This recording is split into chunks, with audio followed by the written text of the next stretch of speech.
Chris Sacca, Micro VC, you've been investing in startup companies for 5 or 6 years since you left Google. You've invested in Twitter, a number of other smart investments. What have you learned over the last 6 years about the investment climate and the smartest kind of investments in technology? Yeah, I mean, I think the very first learning is how much easier and cheaper it is to build a company now. I first got out to the Valley in 98, 99, where it took a few $1 million to write your first line of code. You had proprietary development environments, proprietary boxes. Bandwidth was like $2,500 a megabit a second, if you think about that. And so what was getting funded were business plans. They were 60-page business plans written by MBAs, and they were kind of pipe dream ideas. What's happened now is that it doesn't cost any money to build a company anymore. You know, Paul Graham down at Y Combinator has innovated a model where the highest line items in the expense category of a company are food and rent for the entrepreneurs. And the entrepreneurs these days tend not to be MBAs, they tend to be engineers. And by the time something comes to me as a pitch, it's live.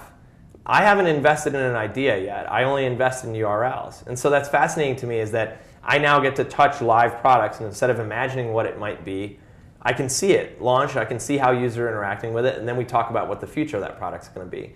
And so that's been one big learning, is that it's just worth it to start now and to get going early, rather than kind of wait for some of these bigger opportunities to unravel. I mean, if you look at the history of Twitter, Twitter, as it was invented by Jack, was a really quick SMS status message. I don't think any of us back then had any idea how big this could be, but a lot of us saw individual potential in it for one use or another, but they just got going on it.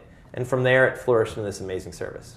So is what you're saying that we live in a purely creative economy now? I wouldn't say it's purely creative. Sales still happen. Psychology and human interaction is still a big part of this. I don't know if we can fully eliminate that. But what I'm saying is the barriers to creativity are being dropped every day. Back in the early days of Silicon Valley, you needed connections, you needed to have a network, you needed those millions of dollars, you needed VCs. Now you don't. There are many cool bootstrap companies. TechCrunch is one of those bootstrap companies, where you don't need those kind of connections. If you start creating value, you can harvest that value. And it just wasn't ever possible before because the infrastructure cost too much. What Amazon has done, and now Google with App Engine for the startup community, is just second to none in terms of reducing that cost and letting them take chances. And so now what we see in startups is they start in one direction. If it doesn't work right, they do what a lot of people call pivot.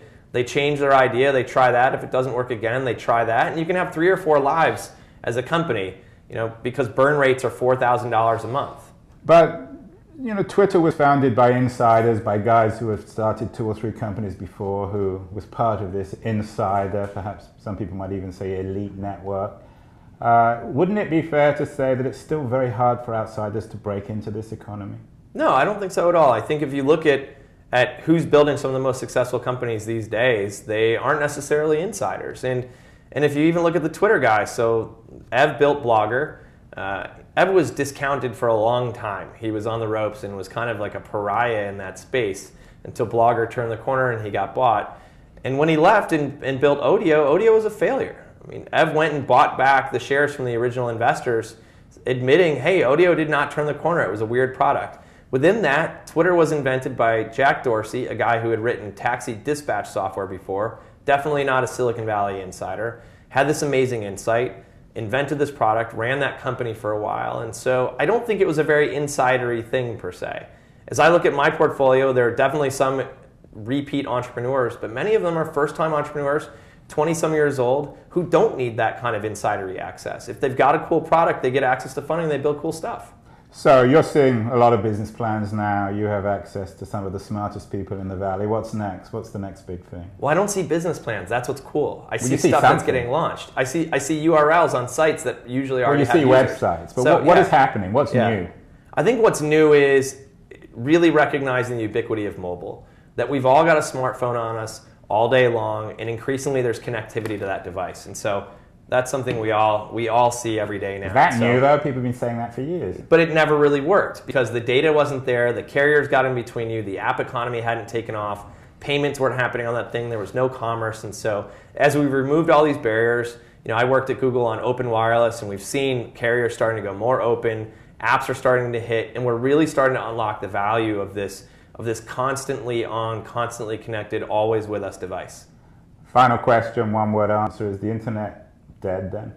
Not even remotely. It's just starting.